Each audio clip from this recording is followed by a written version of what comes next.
അതുകൊണ്ട് അങ്ങ് ഇതെനിക്ക് സംഘടിപ്പിച്ച് തന്നാൽ തീർച്ചയായിട്ടും ഞാനിത് ചെയ്യാമെന്ന് പറഞ്ഞു.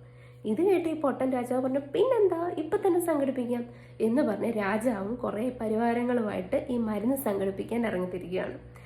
അങ്ങനെ നമ്മുടെ കൊല്ലൻ രക്ഷപ്പെടുകയാണ്. പിന്നീടുള്ള കാലം, രാജാവിൻ്റെ ജീവിതകാലം മുഴുവൻ അദ്ദേഹം ആ മരുന്നിൻ്റെ പുറകിന് പോവുകയും കൊല്ലൻ സുഖമായിട്ട് ജീവിക്കുകയും ചെയ്യുക.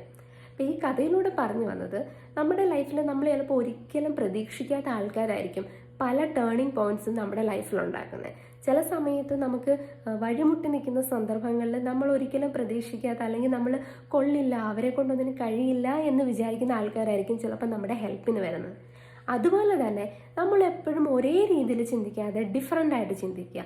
ഇത് മാറിക്കൊണ്ടിരിക്കുന്ന വേൾഡാണ്, കോമ്പറ്റേറ്റീവ് വേൾഡാണ്. അപ്പോൾ കൺവെൻഷണൽ മെത്തേഡ്സിൽ മാത്രം ചിന്തിച്ച് ഒരുപക്ഷെ നമുക്ക് സക്സസ് ഉണ്ടാക്കാൻ പറ്റില്ല. പകരം നമ്മൾ ഡൈവേഴ്സായിട്ട് പല രീതിയിൽ വ്യത്യസ്തമായിട്ട് ചിന്തിച്ചാൽ മാത്രമേ നമുക്ക് പിടിച്ചു നിൽക്കാൻ പറ്റുകയുള്ളൂ.